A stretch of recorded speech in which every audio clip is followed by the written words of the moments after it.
Welcome to the Idaho Sheriff Livestream broadcast with Dan Wilson for Kootenai County Sheriff, where we discuss all things liberty without compromise. This is the only flim-flam free broadcast in all of Kootenai County. I'm your co-host and producer, here to screen your questions and comments. My name is Donna Wilson. We invite all questions. Dan's going to answer them all. And you're only going to be put in a temporary timeout if you're being vulgar or flooding the comment section unnecessarily. Anybody with a question, just put that right into the comment section of whichever platform you're watching. As always, for the most interactive and full screen experience, join us on Facebook or YouTube. If you're over on Instagram, we will also include you in the conversation. And right now, yes, right now, take a moment to share this live broadcast to your profile so that your friends can also join in. Do it. If you're listening back to the Idaho Sheriff Podcast, thank you for joining us. And remember, you can listen and subscribe to our podcast wherever you get your shows. Did you know that Dan Wilson is the only sheriff candidate recommended as the constitutional sheriff for Kootenai County by Sheriff Richard Mack, also endorsed by retired Brigadier General Blaine Holt and former heavyweight boxing champion David Nino Rodriguez? This is Dan Wilson. Good evening. So glad you could join us. Folks in Kootenai County, I'm especially excited to talk to you because we have a little bit less than 50 days between now and the time where we get to make a decision. Are we or are we not going to change the sheriff of Kootenai County? So I'm all for changing the sheriff. I don't know about you. If you happen to be outside of Kootenai County at any of the states surrounding us or around the fruited plains across this great continent, thanks for joining us. We have, as always, so much to talk about. We want to take your questions. I want to take your questions. So, those of you that continually complain all week long in the chat rooms that I don't answer questions, put up or shut up. Ask your questions here right now. We're going to talk about things that are going on in Kootenai County, including Bob's bungling, Bob's untruthfulness, what I'm going to do different. It's going to be one heck of a wild ride. Now, we have 4 dates coming up that I want you to mark your calendars. Well, and here's why these are important. We had some of our team out waving signs downtown Coeur d'Alene today, and they had a lot of good interactions and people who wanted to know more about you and were asking, do you have an upcoming in-person event where they can attend? So we've got some options. Yeah, Thursday on the 26th September, I will be at the Racketeer Cigar Lounge in Post Falls. Yeah, I almost forgot which city it was in. Post Falls. So come on out, share a stick with me. Let's talk about all things liberty without compromise. Friday, 9/27. I'm going to be at Life Public House. There's going to be a fundraiser. I'm a special guest, so looking forward to seeing all my friends down there and new faces. On Tuesday, 10/1, I'll be on Nino's Corner. What's that time? I don't know what the time is. That one, he'll release it when he releases it. So it may not be 10/1. We're recording it on 10/1. Nino's, that's David Nino Rodriguez. Nino's Corner. You'll be on his program, and he generally releases those the next day. So I'd look for that around October 1st or 2nd. Yeah. And then finally, October 5, it's a Saturday, I'm going to be down at the Safe Harbor 5K Fun Run. So come down and see me and my team down there. Again, a great place to talk about all things concerning Kootenai County and the Office of Sheriff. So, yeah. That Safe Harbor 5K Freedom Run, I believe, is at Riverstone Park in Coeur d'Alene. And we've got registration information for that available on our Facebook page, or you can just look up Safe Harbor on the internets and find info on how you can register for that race if you want to participate and help support their organization. Yeah, because despite what I can't even talk tonight, as always. Despite what Bob Norris claims that is not happening, he claims that there is no indicators, no evidence of human trafficking taking place right here in Kootenai County. I know that there is, and it most definitely is completely egregious to say otherwise. So yes, we support all local groups that combat human trafficking, sex trafficking, human enslavement, whatever it is concerning the taking away of people's rights. We're going to be there to defend. A reminder as you're joining us tonight on the live stream that you can submit a question into the comment section on whichever platform you're watching, and you can do that throughout the show. Even if we're off and running on a different topic, go ahead and interact with the conversation. Sometimes we like to put those up on the screen and interject that into what we're talking about. Yeah. Now, there's a couple things that I want to make certain that you as a voter understand, and that is you do not have to be an independent or a Republican or a libertarian or a constitutionalist to vote for me in the November 5 election. Sometimes I know that the primaries cause a little bit of confusion.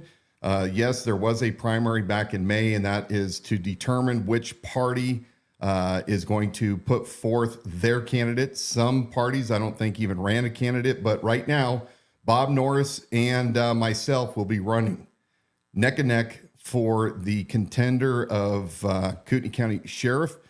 And I very much believe that I've been able to reach across all different beliefs and backgrounds. In fact, we had a great email that came through just, a couple days ago. Somebody saw the billboard that was up off of Hayden Avenue, and they said, hey, we like this. It caused us to go to your YouTube page. We found out that you are anti-big government surveillance.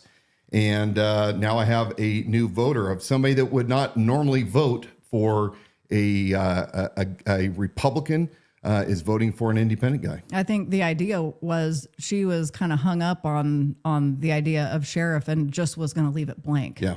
And so once hearing your message and realizing what you stood for, she was compelled to actually mark that box and vote for the office of sheriff. And that is not the first time that we've heard that. Oh, it's happened multiple times. That there are people, there was another guy who I think he may have said he's not voted in an election yet. Yeah, that's correct.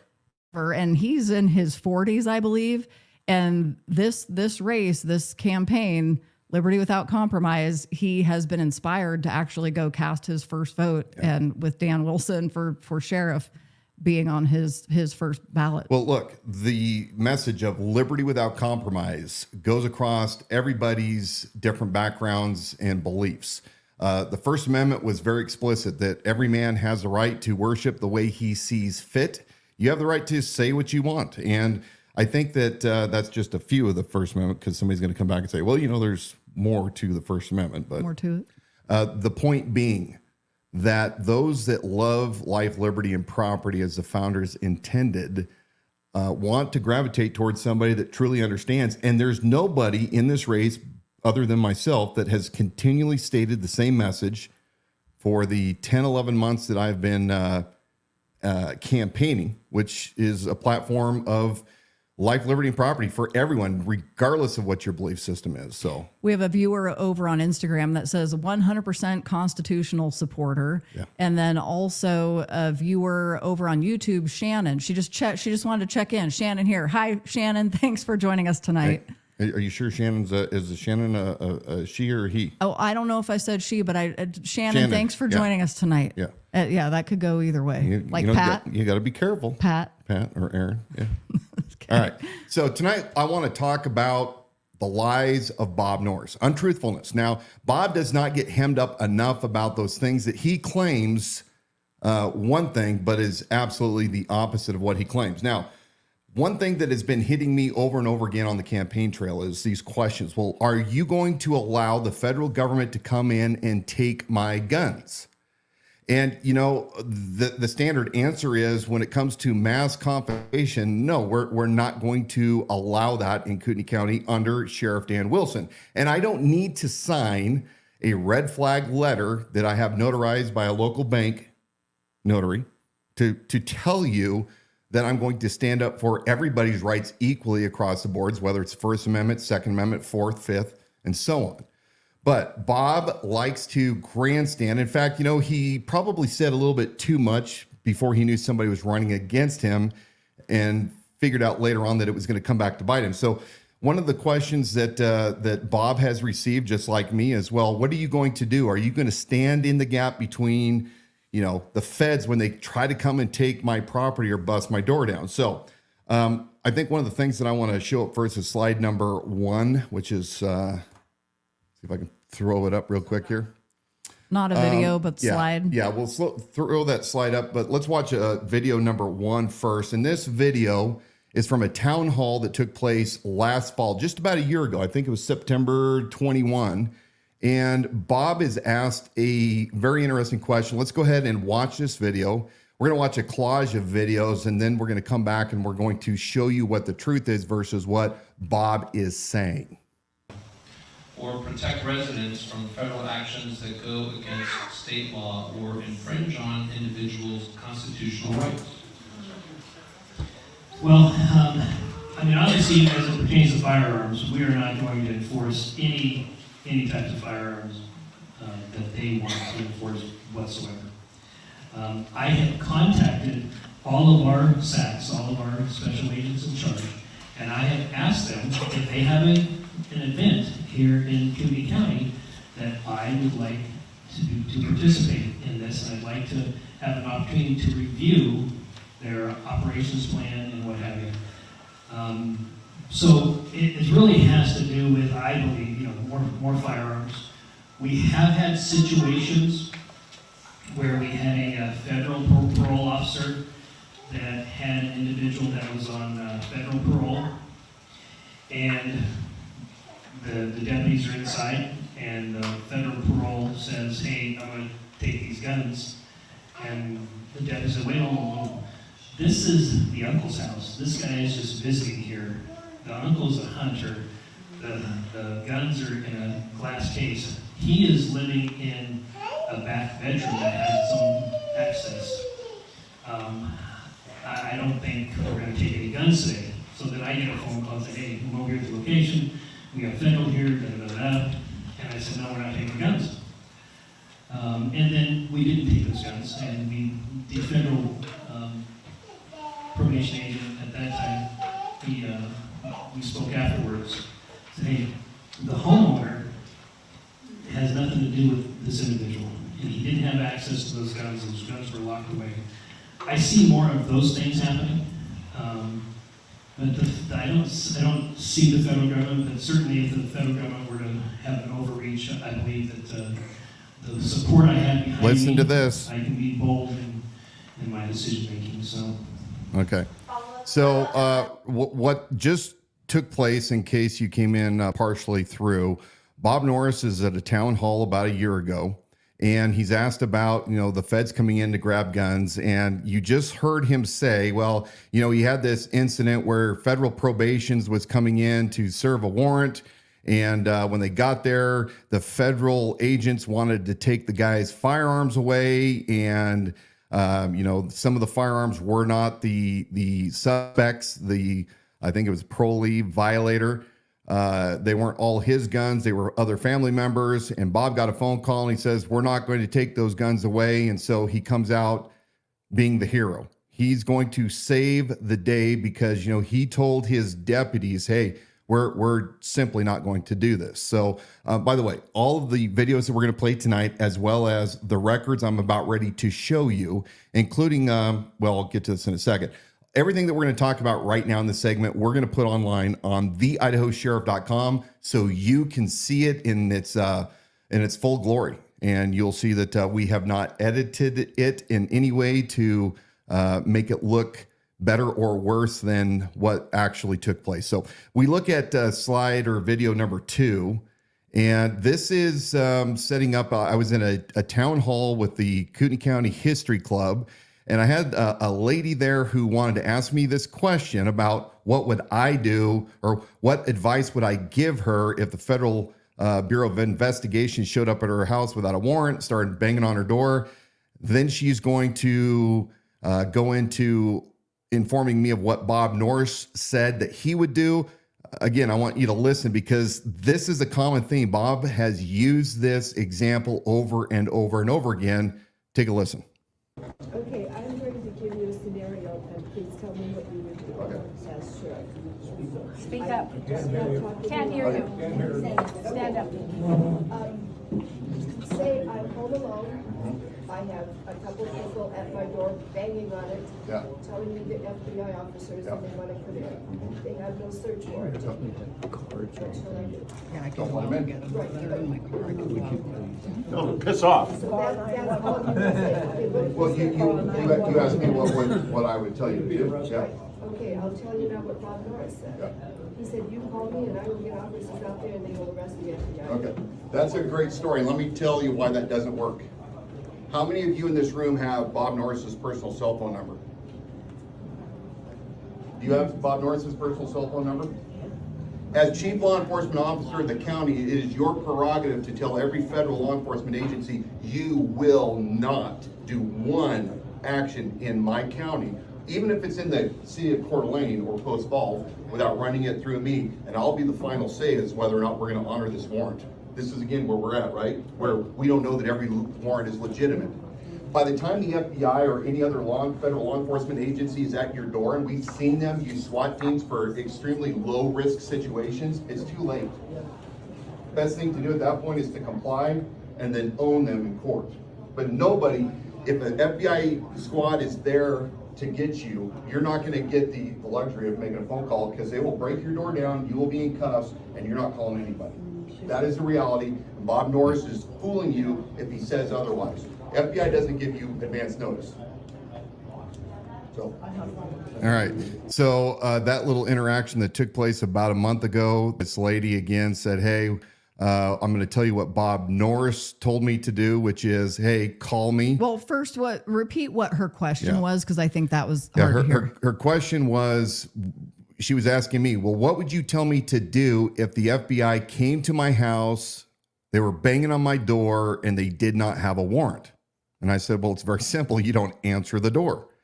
And then she wanted to then tell me what Bob Norris would do, because, you know, she believes that Bob Norris was going to come in and save the day.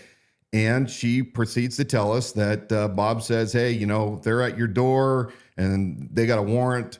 Call me up and we'll come and arrest those federal agents.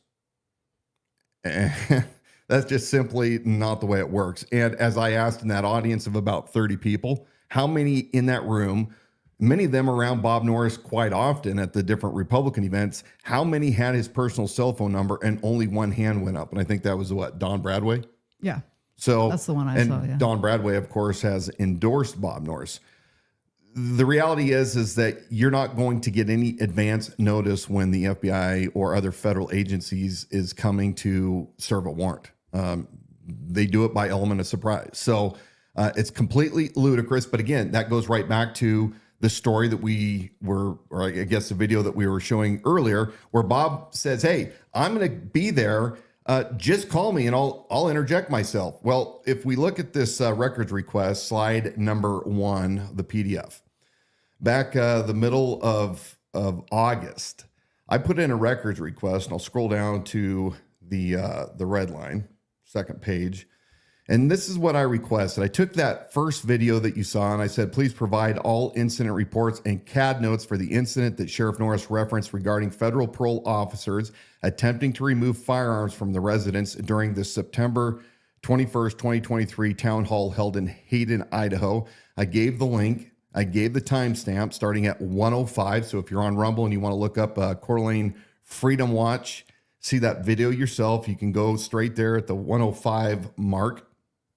And then I received about a week later a lengthy incident report by the deputy on scene. And if we go down to, I guess it would be let's go down to page number 6. The deputy reports, all firearms, magazines, and ammunition in the residence were seized as evidence and removed from the residence. Upon further interrogation with the suspect, some of the firearms were registered to other residents of the house, including, they blanked that out. As a result, only the firearms, magazines, and ammunition found in the suspect's bedroom or registered in his name were seized due to the fact that they were in his care and control. And then most importantly, all other firearms were returned to the residence. Okay. We're going to play a video now because I requested the body cam footage from this event. Well, we've already established that this is the event that Bob Norris was talking about in that town hall back September of 2023. We're going to make these documents downloadable, including the body cam footage that we're going to show here in just a second. It's about 5 gigs worth of video. You guys can look at it again to see for yourself what took place. I think it's very humorous, especially when it comes to the federal marshal and some of the outlandish things that this guy did wasn't the most high-speed individual. But I'm going to go ahead and play video number 3 so you can hear who really told the deputy about the way things were going to go and whether a firearm was or was not going to be seized. So let's go ahead and watch that third video. There's 18 guns in the house. So do we take all 18 or just the ones that, I mean, they're all like, he's got a couple in the room that he says where his stuff is. There's a cabinet that has more guns. They're all long guns. So I don't know, and they don't all belong to him. They kind of like the whole family like has here and there a mix and match kind of thing. Were there any in his room? Yes. Like, take those. Okay. There are other members of the family there. Yes, not currently, but yes, other people live here. So they're stupid for allowing those guns to be there. So I would defer to what probation would like done. Okay. Because if he is not the owner of the firearm, right, that again is a probation violation, and we can't show possession of, but we can show possession of the ones that are in his room that are his. I would take those, and then probation needs to talk to the other people in the house and say, do you realize by you having these firearms here, you're causing him to violate his probation? Okay. So, but I don't want to take guns that belong to another person. We're really starting to cross into some Second Amendment territory, and which in Idaho is a sketchy thing. Right. But the ones that we can say are in his room that he has full care and custody of, I take those. Okay. All right, I'm good with that, and then I'll see what they want to do with the rest of them, and then we'll figure it out. Okay. Thank you. All right. So that video was from Deputy DeRue that originally arrived on scene at the request of not federal probation, by the way. So Bob was not even correct. It wasn't federal agents. It was Idaho State probation and parole. And they requested her to come there and help assist. She did. She called the sergeant in charge at the time, her patrol sergeant, Brandel. And Brandel is the voice you heard on the other end of the phone saying, yeah, we're not going to take all the firearms. This is a Second Amendment state. We're not going to cross lines. We're only going to take those that are confirmed to have been in his possession in violation of the terms of his probation. So that wasn't Sheriff Norris, was it? Doesn't seem like there was any mention of Sheriff Norris. He wasn't on the scene. We didn't hear that there was a phone call to him to run it by him to see if the buck stopped with him, or if the people who were being consulted actually knew what the law was and implemented it at that time. So one of the federal agents that was there, singular, at that time was a U.S. Marshal. We're not even really certain how the U.S. Marshal showed up, but he showed up in a little sedan, a little cobalt blue sedan. It didn't look anything like a normal police cruiser, but he was there. He was the one that was contacting the ATF and discussing with the Idaho probation guys and the deputy. He wanted to seize all of the firearms in the house, not just the ones that belonged to the suspect, but also to other family members who were not present at the home at this time. I think it'll be interesting when you watch the video. It's about an hour and 30 minutes long. Some pretty interesting things that you'll see in that video that are not really related to the topic at hand. But Bob Norris did not contact the federal agent, nor did the federal agent contact Bob in order to find out whether or not he could take those firearms. It was the line supervisor, the sergeant, who didn't even hesitate. He made the right call not to violate somebody's Second Amendment rights. So, Bob, you cannot take the credit for that. You've been doing it. You finally got caught. We're going to show the evidence so anybody out there that wants to read through it can determine that in none of the police reports, none of the CAD notes, did you ever appear. Nobody thought that you were important enough to write about you in their reports or you just flat out, like I suspect, you were never there, but you took credit for something that you personally did not do. Now, lastly, I want to play the final video because you're going to hear the federal marshal, the U.S. Marshal, in his own words, describe about how he feels working with the Kootenai County Sheriff's Office. And this kind of fits into the narrative that I've been saying for a very long time. Listen very closely and let's talk about it when it's over. Also, if you're just joining us, you can go ahead and keep putting your questions in the comment section. I see them and we're going to get to them, and we're just going to continue through to the segment. We are getting to you. He's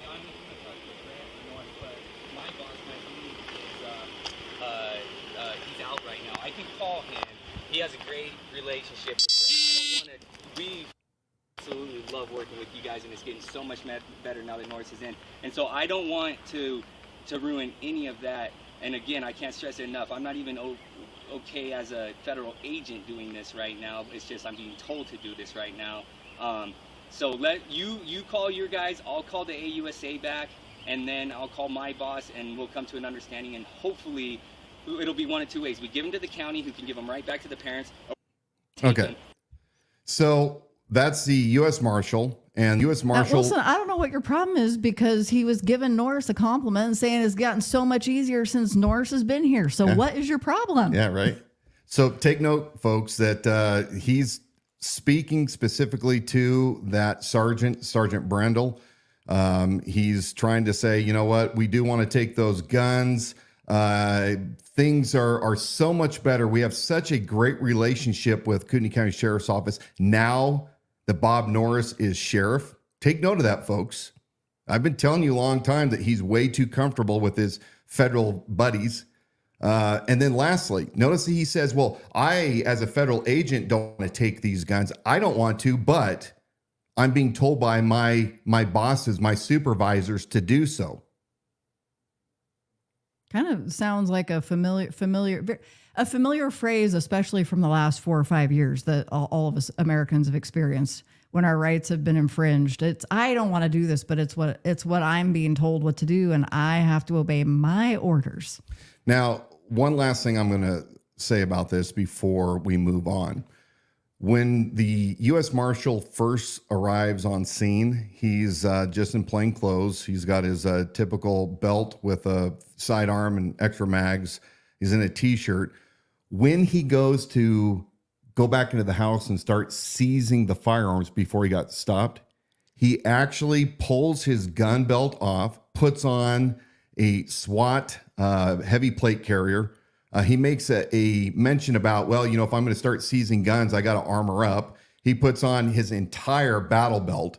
So he's got drop pouches. He's got, his drop leg holster. It's going into combat mode for this guy, while speed of action, all the other deputies, are like, okay, man, whatever. But the U.S. Marshals, the federal agents that you see running around, I mean, this is what you now can expect right here in Kootenai County. And Bob Norris, as is evident by the federal marshal, says, things are really good now that Bob Norris is sheriff here. Yeah. I don't know. What do you guys think about that? Actually, let us know what you think about it. Drop it into the comment section. We've got a question from Shannon. I think she jumped from YouTube. Are you assuming it's a she? No, she jumped from YouTube over to Facebook and said, Shannon and CJ here, and I want us to know, she's female. Hi. So there's a question wrapped up into this from Shannon. Huge supporters and love everything you stand for. Question about a previous podcast about a vetted posse. With having a recent endorsement from Blaine Holt, would your plan include assistance from, and she lists a whole bunch of different resilience or preparedness groups, with K-Surge being one of them. She said they're both licensed ham radio operators and are curious about participation with your plan, how they might fit into your plan. Look, anybody in Kootenai County that wants to be a part of the Citizens Posse that has any kind of skill set, I don't care if it's digging ditches, I don't care if it's baking, I don't care if you're an electrician or a ham operator, especially ham operators, by the way. Yes, we will have a place for everyone because we need you all so that in a man-made or natural event, you can all come and assist in securing your county. You're not waiting for anybody else to come and do it. You're not waiting for the federal government. We are not waiting for the state government. It is up to us and our family right here in Kootenai County, the citizens who we have so many talented, highly skilled individuals from all walks of life. We have it better than most counties around this great country. So great question. Bailey, thanks for joining us on Facebook. She was dropping in a positive message here. Love you, Dan Wilson. You speak the truth. Can't wait to vote for you. We're so glad you're joining us tonight. And Thanks, if you Bailey. think of some other comments and questions, put them right into the section there. Seth Cole says, why do we not have these deputies protecting their citizens' Second Amendment rights? They work for us. Let's get that idiot out of there. Well, first of all, the deputies that we were just speaking about, not only the patrol deputy, but also the sergeant, we're doing the right things. Yeah, they absolutely are taking care of the citizens' right, even though, this. And Seth may have jumped in toward the end when you had the federal agent that was in there too. So that could have been a little bit confusing. The troubling part for me was that you have this U.S. Marshal that's there and he's making the statements. Hey, I don't want as a federal agent to do this, but my supervisors are ordering me to, or making me do this. And I don't like those statements. Thank goodness for body cameras. Yeah. Right. Yep. So we have what we have here in Kootenai County is a county commissioner. His name's Bruce Matari. Mm-hmm. Special Deputy Bruce Matari. He was Bob Norris's campaign manager back in 2019, 2020. Must have had a big hand in helping Bob Norris win that election. Well, he colluded with the Deputy Sheriff's Association Political Action Committee and the Coeur d'Alene Press, in violation of SOS laws. So we've been told and have read it in Coeur d'Alene Press article, the day, date, and timestamp on that one, that since Bruce Matari has received his special deputization, that all special deputies sign a non-disclosure agreement. Yeah. And then we've had Matari's reassurance because, then they can't talk about what they have access to. He's not at liberty to discuss. I'm not at liberty to discuss that. I have an NDA written about in the Coeur d'Alene Press, direct quotes from Bob Norris himself. And then we've got some confusing pushback from that, where recently in a Board of County Commissioners meeting, Bruce Matari said, I don't have any non-disclosure with anybody. Yeah. And then that leads you, Dan Wilson, to say, okay, so not all these things can be true. Mm-hmm. So are we proving that Bob Norris is a liar? Or are we proving that Bruce Matari is a liar? So you did some digging into this, and I want you to talk to us about that. Yeah, so I want to go to slide number 2. Let's back to the source. Mm-hmm. The Coeur d'Alene Press, November 18th, 2023, everything about cross-deputizations and special deputizations. And Bob's talking about why he cross-deputizes other law enforcement in the county, as well as special deputizations for those individuals that don't necessarily have any previous law enforcement experience. Kind of like the Baca Tanaka, special reserve deputy program. It seems familiar. Yeah. So Bruce is waxing on about how great it is. Bob says, hey, it means I can talk with him over critical matters relating to the sheriff's office. His communication skills are outstanding and very professional, so I use Bruce in that regard. Norris says Matari advises him on a case-by-case basis about anything to do with messaging, including some news releases. Wonder if that includes the $10,000 bounty against the woman that filed the tort claim. Yeah, he helped put that together. Matari says his role involves just trying to get it right when it comes to the community, and that he has not been paid for his services. Being a special deputy advisor allowed the sheriff to have a more candid conversation with me about the issues inside the KCSO and how that affects the community. Matari said in an email to the press, as an advisor and now a commissioner, I recognize the value and importance of maintaining a strong relationship between government in general and law enforcement specifically within our community. After the press inquired about Matari's special deputy status, he published a blog post elaborating on his advisory role. I simply provide advice to the sheriff about issues that affect the community, mostly through better communication, he wrote. Okay, now Bob Norris says the following. there's nothing top secret about his special deputy role. Why is that my favorite? That is my favorite line every time we read this. I know. It's just so classic. There's nothing top secret about his special deputy role, Matari said, but he's not at liberty to discuss the details. Special deputy signed a non-disclosure agreement, Norris said. So I thought, well, they can't both be true. You can't have Matari saying, well, Bill Breezy at a Board of County Commissioners town hall, or I guess it wasn't a town hall, it was a commissioner meeting with public comment. And Bill Breezy was taking him to task over having the special deputization while he sits on the commissioners board and gets to vote on things that, concern the sheriff and budgets. And Bruce Matari says, yeah, I don't have an NDA. Well, Bob says that all of his deputies, special deputies do, and you say they don't. You're his campaign manager. And by the way, I guess you're the one that gives him the words to use. You help him with messaging. So I did a records request. We go to slide number 3. And my records request, there was 2 of them. And I said, basically for both, please provide the following all non-disclosure agreements, NDAs, are equal for the following special deputies sworn on the dates below. I already had this list. I've talked about this list of special deputies. There's about 12 of them.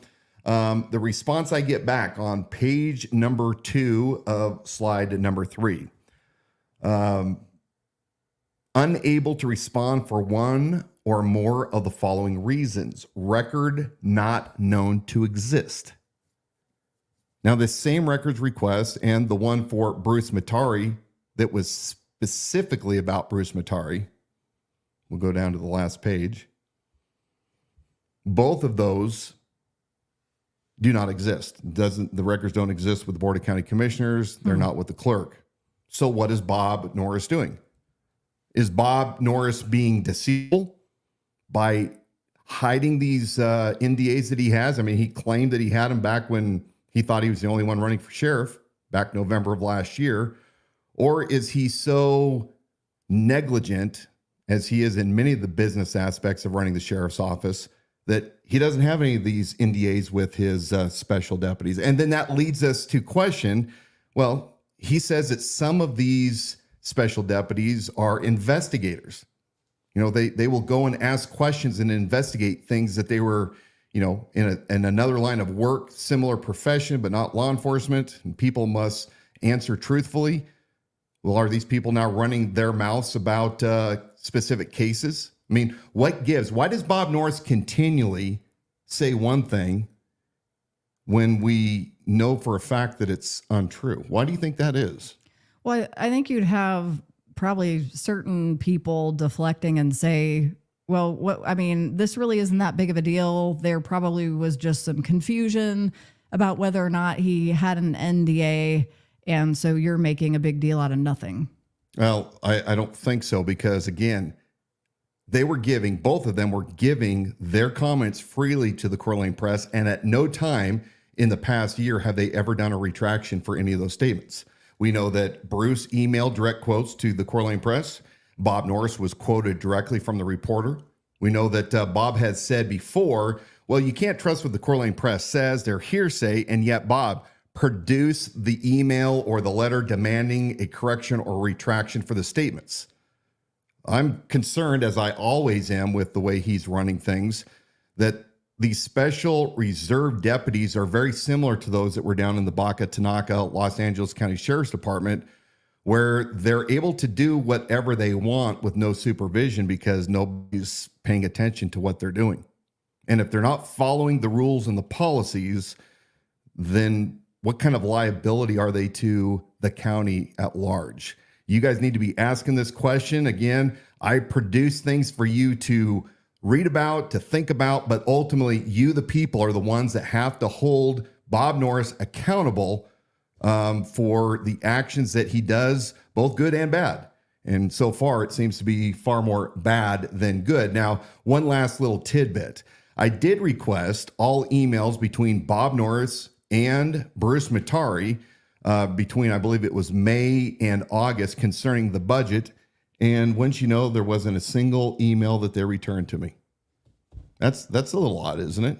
Yeah, odd and interesting. Are they communicating via non-official government means, or are they withholding that evidence as well?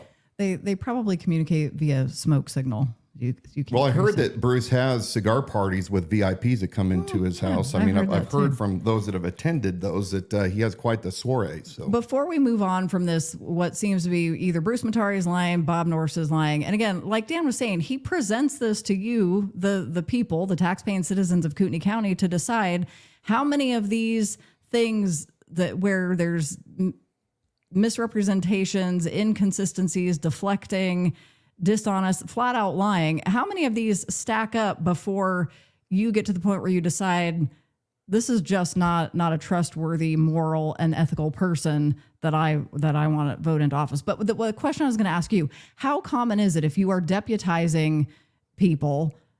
You're the sheriff and you're giving special deputizations. How common is it that there is a non-disclosure agreement in those cases? Well, or is there a way to know that? I don't know, because I haven't seen a policy with Kootenai County Sheriff Office. Kootenai County. Yeah. I mean, it's hard to say nationally whether or not that's common practice that there would be. Why, in your opinion, why would there be a non-disclosure agreement in a...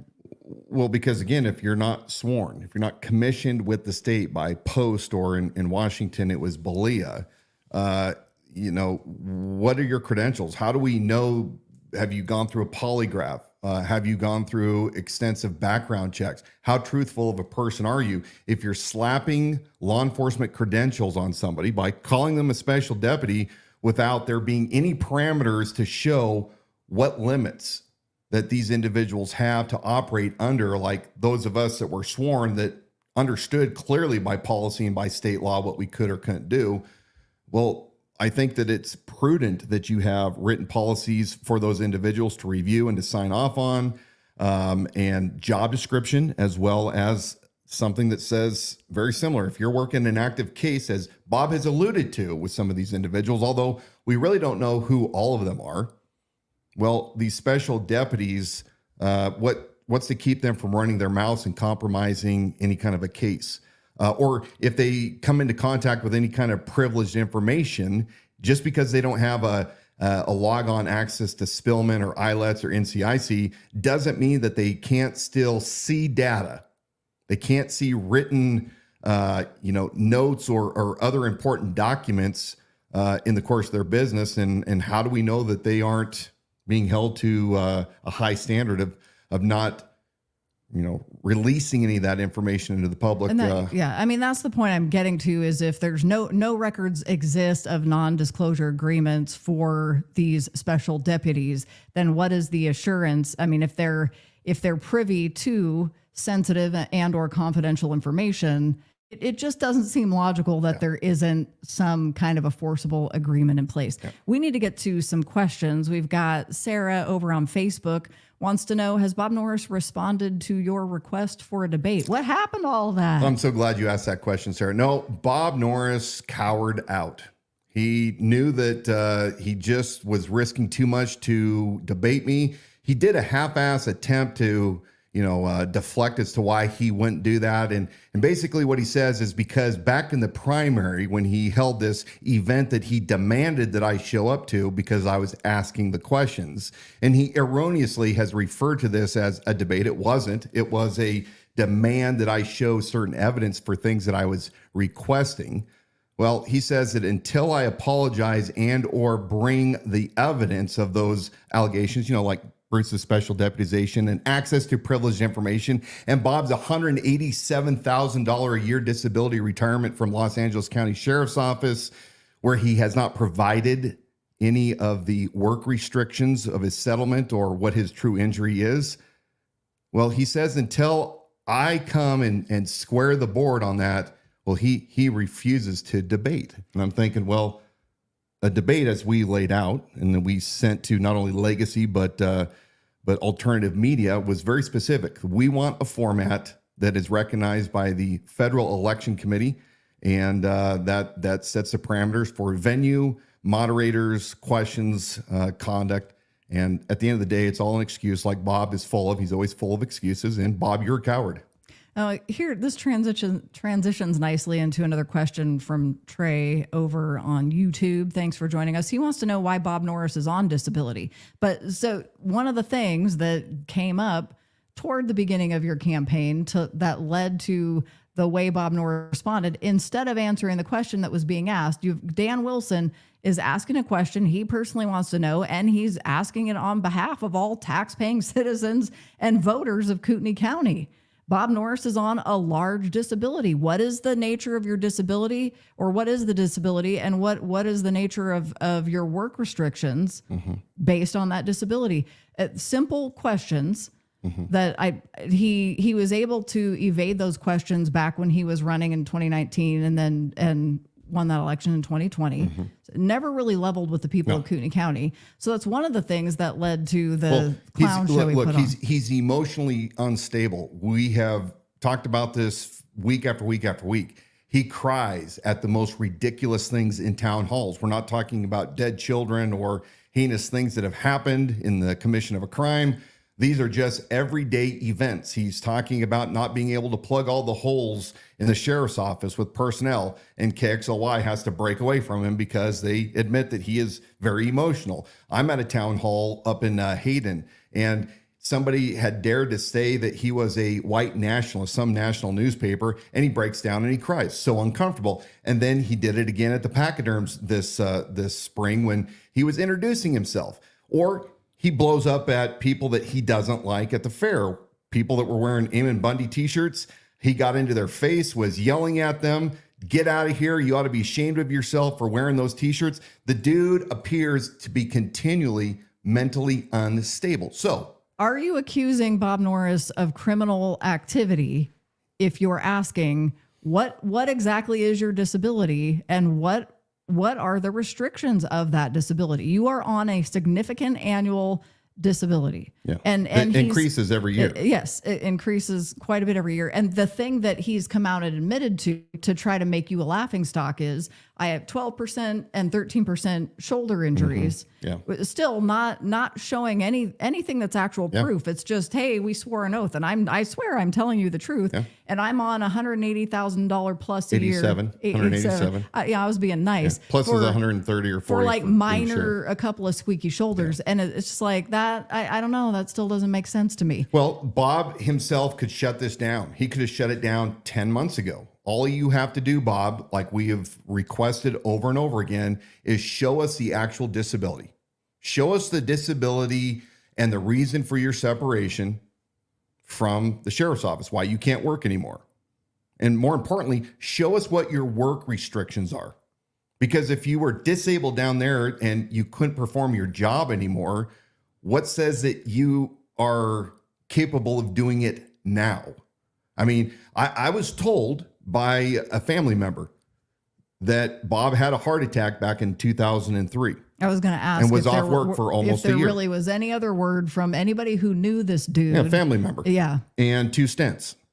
So I don't know. Could that be part of what the disability is? I don't know. I mean, there's speculation that he got that job from Eric Parra, who brought him back on light duty, and he was at a desk job. But again, Bob, you've never produced any kind of resume. So show us your records. Why does it matter? I mean, can the guy just have had an injury? We leave him alone in peace. He's a nice guy. He doesn't need to level with us. 2 things. 2 things. One, this is a highly stressful job. Chief law enforcement officer of the county. And we have seen emotional instability. We need assurance that this man is competent enough to sit in the office of the sheriff, and with all the demands that are there, to competently carry out those duties and not keel over. So that's one. Number 2, character matters. Bob, you've already said this at a recent town hall when you were asked, what's more important, experience or character? And you said they're both equally important. So we're going to take you at your word. Character means everything. And we want to know, are you a man of character?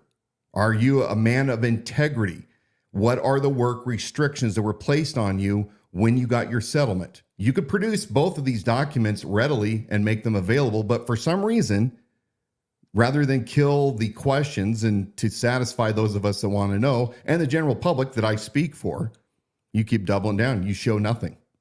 Yeah, the onus is on you to prove him wrong instead of him being transparent. JT Ford over on Instagram. JT. He adds this, and this, again, this is just, we're just sharing here. When surmising that when Norris was granted a service-connected disability pension, he was deemed unable to meet the minimum standards of the LASD. Yeah. Point of interest, that's something we're sharing. Outstanding. Thank you, So brother. if you questions and comments, put them into the comment section. We still have time to get those in and get them over to Dan. You know, you have been an interesting figure in politics, very brand new to the political landscape. And there's something that makes you very different in that you don't owe anybody anything. And that's made you just like an interesting character as you relate to other people, even in the campaign, the things that you won't compromise, or when you've got a flurry of ideas and suggestions coming your way, it's like very steady and steadfast. And this is something that you practice doing at a very young age, when you could have had advancements in your career early on, struggling in your 20s, struggling to get started. And it was just something that was solid about your character that said, you know, I don't want to compromise in these little things, because eventually I'm going to end up owing somebody something for making my life easier in a time that's right in front of me, versus sticking it out, doing the hard work up front to know that I can remain a free man. Yeah. What tell us about that time in your life in your 20s when you were faced with an offer that a lot of people wouldn't have been able to refuse, but you saw something different in terms of being able to remain free by not accepting that? Well, at a very early age, my dad encouraged me and helped me develop my own code. Those rules that I have lived by my entire life, all the way from grade school to now almost 5 decades. And when you have a code that you live by, it's your system of beliefs and your creed, and you practice it all the time in the smallest things, it helps you be resilient despite the opposition that comes your way in huge waves. Sometimes they come crashing down on you. But yeah, what you're alluding to is early on, and I shared this with you not too long ago. I was a young contractor. I was in my early 20s, had a brand new family, and I was really working 7 days a week, like so many men that are my age that, in the early 20s that are trying to get our leg up in the world. And I was in construction, and I was working for a very prominent estate in Spokane. It was a winery, a lot of work up there. It was pretty cool to have people in the public see the work that I was doing. I was proud of the work. The owners were extremely gracious to me, gave me a lot of work over the years. But one day I was invited to a party where the owner had assembled a lot of who's in the community. And we were there at a steak dinner, and wine was flowing, and all these bigwigs were touting all their greatness and how much that they were worth and all their accomplishments. And the client of mine who owned this establishment, he says, hey, I've been thinking I would like to buy your company. I know that, you're still struggling, but, I'll take over your company and you come work for me. You do all my projects. I'll buy you a brand new truck. I'll make certain you have tools. I'll get you whatever you need. You come work for me, and you won't have to worry anymore about work. And I knew right then and there that if I did that, I'd be compromising something. I'd be compromising part of my code. I had to do things by myself. I had to do things the tough way. I couldn't cut corners. I had to see the tough times through in order to establish the organization that I had envisioned all those years ago and have finally realized many, many years later. But that taught me something very valuable and important, which is you can't expect to get rich quick. You can't expect to not run the crucible. I'm reminded of a verse, the furnace for gold and the crucible for silver, but the Lord tests the hearts of men. And I believe that was one of those times where I was being tested. Are you going to give in for a life of ease, giving away your dreams, your achievements for a certain security at the expense of liberty. And so, yeah, I think that going forward from that point onward, I realized, and I've never forgotten it to this day, be very, very wary of those that will come into your life to strike a deal, that will try to whisper that, you know what, we can make life easier for you if you just give a little bit of yourself. And my advice to all men and women out there that love liberty without compromise, don't ever trade the hardships that can come into your life for a certain security that will eventually enslave you. You have to. Everybody has to do things the hard way. But when you do things the hard way over and over again, and you don't take handouts, when you do things with integrity, it builds your character, and eventually you can be resilient to anything that comes your way. We're getting down toward the end of our hour, so I want to hit another question in here. It's from a YouTube viewer. Thanks for joining us, Obsession049. Got a question about ICE report that was alleging our county is not cooperative. So some people might say, this is old news. Mm-hmm. You were really actually very careful on coming out with a statement or making any assumptions, and you held back and waited till more information came out about this, which turned out to be a good thing. Norris claimed it was an error on their part. Has that been corrected? I think they tried researching it themselves, but couldn't find anything one way or the other. So I just received a bunch of emails that I requested through public records. And back at the end of August, the Center for Immigration Studies had published some FOIA documents from ICE. And in some of these FOIA documents, ICE was claiming that Kootenai County was one of 3 counties in Idaho that was considered to be uncooperative with ICE, Immigration Control and Enforcement. Well, that set off a firestorm, and I read through the emails, and of course that caught Kootenai County Sheriff's Office by surprise, and they were trying to combat many of the inquiries as to what they were and weren't doing, and how could they, not be cooperating with ICE. Well, as Don alluded to, it turned out that ICE had erroneously reported out of the Seattle division, which oversees Idaho, erroneously had reported that Norris was not being cooperative with the detainments.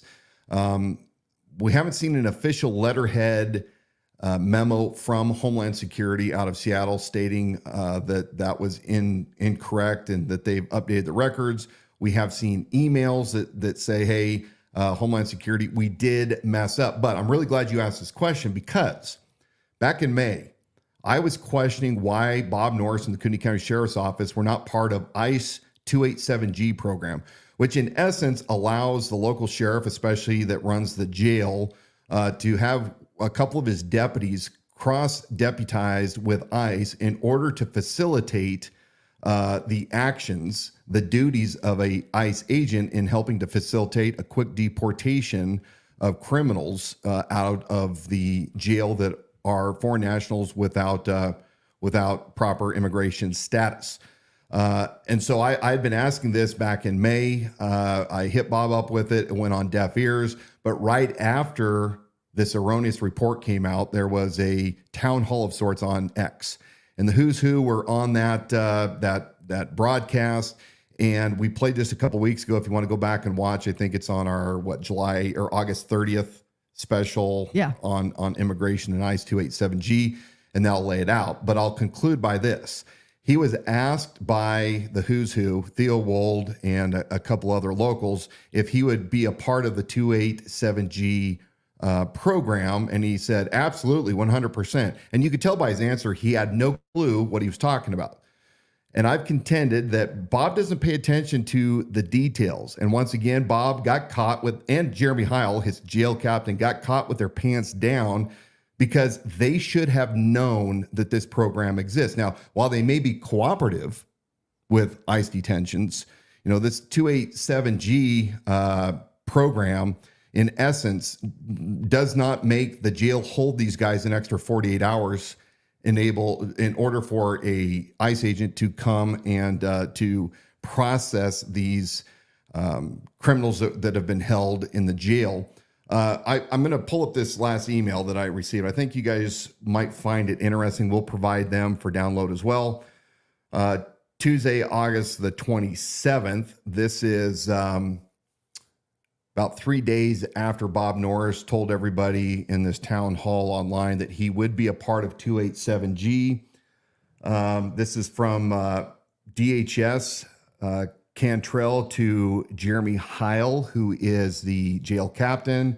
Good morning, Captain. I received your request and I'm working on getting a response. However, in order to issue a formal response, I have to route it through headquarters for public approval. I will attempt to push this along as best as I can. I apologize again for the ruckus this has caused and ask for your continued patience. That's in regards to the original, erroneous claim that they were not compliant. Now, Jeremy Heil, and it looks like I grabbed the wrong one. Actually, I'm sorry, I didn't go to the top. Thanks for Jeremy Heil's responding to this email. He says, thanks for your assistance. I'll pass this info along. Also, the sheriff has asked me about the 287G program, what it looks like now, and if it would be feasible to look into us becoming part of that program. Do you have an agreement under that with any Idaho agencies right now? I know the Idaho State Police has some agreement, which may be under that or a different memo of understanding. Thanks, Heil. Okay. So Heil, Captain of the jail, doesn't even know what the 287G program is. Well, so he was asking on Bob Norris's behalf. So here and is this was after the town program hall, with Theo Wold. Yes. Okay. Just so making sure. We're They're establishing once again that Bob had no clue. I was asking this question back in May. Now at the end of August, Bob is trying to catch up. I got it. Your back in May is real short. I just want to put that up there. These individuals right here in Kootenai County. But remember, through all this, Bob, when you weren't concerned about the immigration issue and you told those feds that you weren't going to provide a task force member, well, why weren't you part of the ICE 287G program? I said it, Bob. ICE 287G. Yeah, so we were asking the question. I was asking the question back in May. Months ago. Why aren't you part of this? Pants around ankles. He gets asked the question. 100%. Absolutely. When do you know Bob Norris is lying? When he says, absolutely, 100%. So Captain Heil received a follow-up email from DHS agent Cantrell, and it says, Captain, this is the webpage describing the current 287G program and listing local and state agencies currently enrolled in one of these two types of programs. He gives the hyperlink. If interested in becoming a law enforcement partner under the 287G program, state and local law enforcement agencies may contact ICE, and he gives them a contact page. And look, at the end of it, he walks him through the exact same web page that you and I used in our special broadcast from 2 weeks ago on August 30th. What is my point to this? My point is Bob Norris has been lying for months, saying that a reserve officer, somebody that's not even worthy enough, he would not hire to pick up dirty laundry off the jail floor because, reserves were just POSs. We don't have anything to offer. And you have to trust a 30-year lawman. Well, this 30-year lawman has proven over and over and over and over again that he's actually an incompetent boob.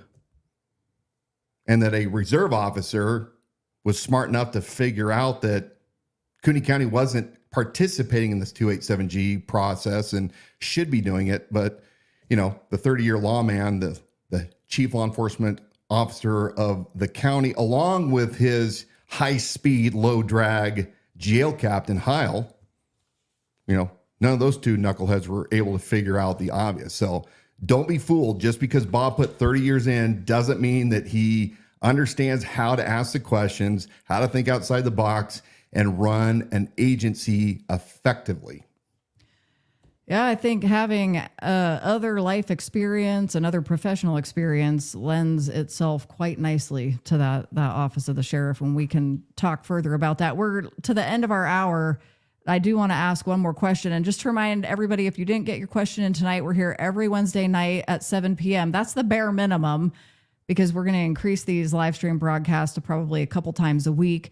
But for sure, you can join us next Wednesday, 7 p.m., and continue in on the discussion and come up with your questions. We want to hear from you. Before we head out tonight, why in the world did some people here in Kootenai County, in what is a largely conservative county, and here the grand old party, why did they lose their minds when you entered into this race for sheriff? Is that too much to get into at the end of the hour? Well, I think we have a great article. Why did they lose their minds? At least a teaser. Yeah. Look, the oddest thing for me entering this race was in the very beginning, before I even started laying out policies, I was attacked by these so-called conservatives in the community that claim that they hold the same values. And in reality, the comments were being made, Bob doesn't need to be replaced. He's doing just fine. You're a cosplay cowboy, making fun of genitalia, making fun of the clothes that I wear, the cowboy hat, all of those sorts of things, extremely unbecoming of not only people that call themselves Christians, because they're some of the first ones to start throwing scripture around and claiming, that they're these really godly individuals. And they're saying pretty heinous things, including this disabled bro that is in a wheelchair, and he talks about sex an awful lot. Yeah. Way too often. And not a one of the people that have been the most vile and vicious have ever come to an in-person event. If they had, they want to make fun. They want to make fun of a t-shirt or a belt buckle or a hat or, like you said, physique, or that you're the persona, create a persona about you that they flat out said you're a liar, you're a fool, go away. I can't wait till this is over. Not any one of them have bothered to come to an in-person event. If it wouldn't it make a whole lot more sense if you just hey, I want to be an informed voter. These are the same people that claim I want to be an informed voter. Then go ask legitimate questions. Say, I don't even want to be disrespectful, but I'm just not certain about what seems to me to be a lack of qualifications. That really makes me nervous. Talk to me about what are you thinking? But those aren't the questions. In cop world, we call that a clue.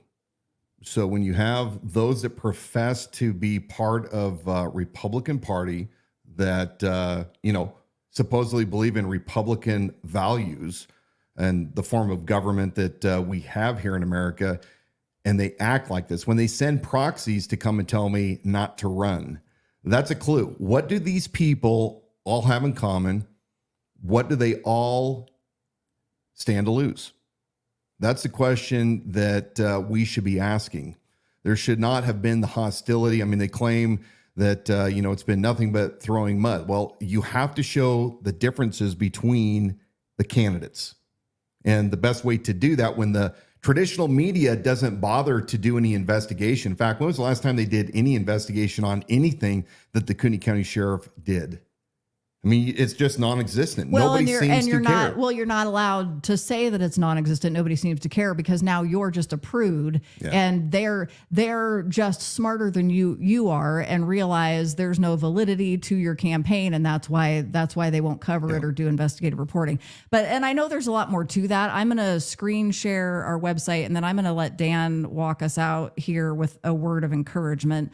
But I want to show you that on our website, we've got a couple of brand new posts, because like we've said, you do want to subscribe to our posse on the website and visit our website often, because we are constantly loading that with new information. So a couple of the latest, Dan was on a really cool live broadcast last night with a local radio host, BZ Berserk Bobcat Saloon Radio Show. Can almost not get that out. But if you want to know, step number one, get to know who Dan Wilson is, his values, his character, his frame of reference for what's going on worldwide, nationally, and how that relates to Kootenai County. This is a great broadcast that's fun, great interaction that happens there, and that link is on the website. And then you'll also see here, and this comes back to what we were talking about with Kootenai County local conservatives, GOP, they're desperate. It seems like they're desperate to hang on to their power.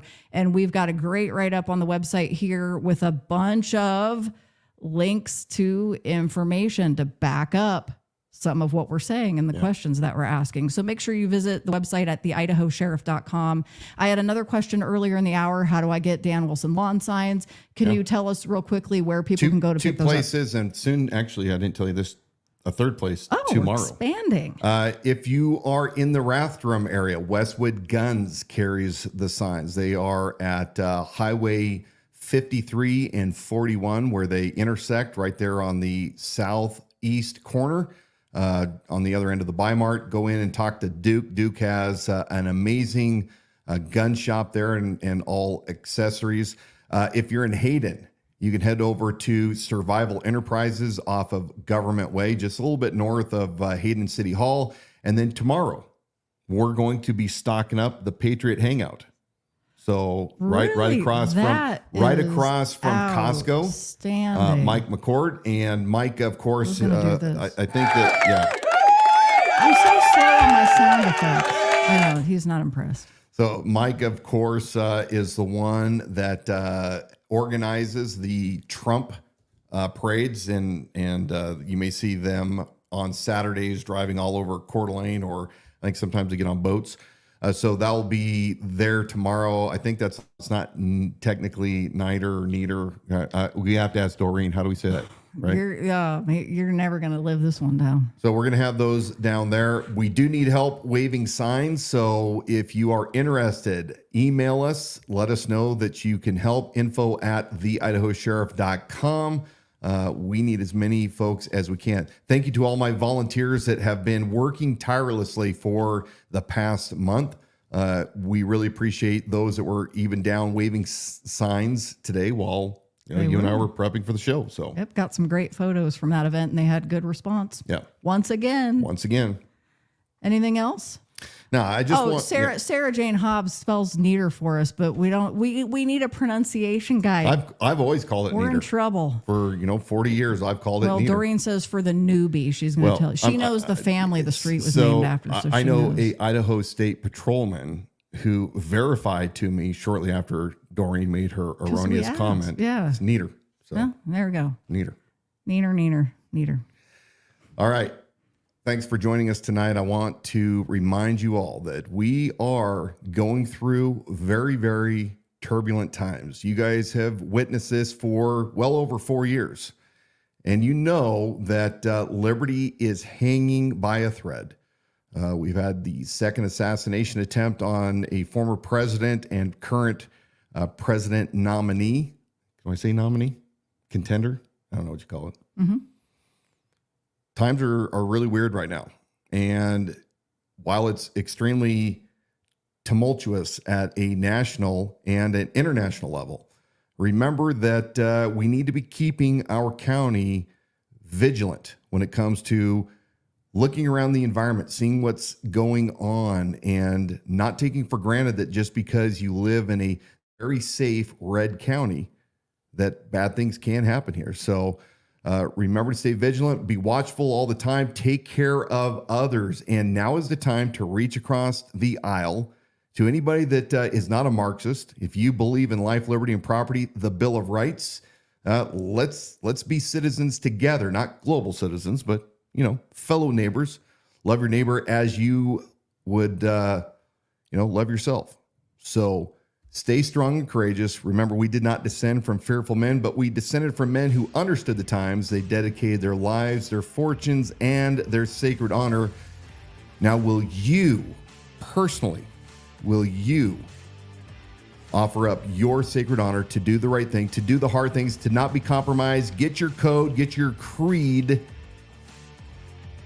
Have courage. Stay strong and courageous. May God bless America. May God bless Kootenai County. May God bless you. See y'all soon. Thank you for joining us on the Idaho Sheriff live stream broadcast with Dan Wilson for Kootenai County Sheriff. This whole hour has been flim flam free. We're here every Wednesday night at 7 p.m. Subscribe to our YouTube channel. It's easy. The Idaho Sheriff. It's going to give you automatic reminders when we go live. And for the Idaho Sheriff podcast, you can listen and subscribe wherever old place you get your podcast from. How about contributions? Make contributions safely on our website at theidahosheriff.com. You can also order apparel, Liberty Without Compromise t-shirts and hoodies, because it's getting cold. Size medium, Lucky. Oh, yeah. That's his size medium, Lucky. European. You'll look just like Dan. Learn more about Dan Wilson, his platforms, policies. Well, one platform, his policies, and viewpoints on our website, also at theidahosheriff.com. We had so many great people joining us tonight. Teresa Taylor, thank you. We have whole families that are voting for you. Carrie Crowan says, finally made it to a live town hall. Love what you say, what you mean, and stand by what you say. Awesome. Thank you. Sarah Jane Hobbs, thanks for joining us. A whole bunch of you over on Instagram. Mario, Dan, Christy Meeker. The list just goes on and on. We love you guys. Liberty Thanks for making without this compromise. fun. Liberty without compromise. Can I go have a cigar now? Yes, go for it. It's been a long, long All day. right. We'll see you soon. God bless. See you soon.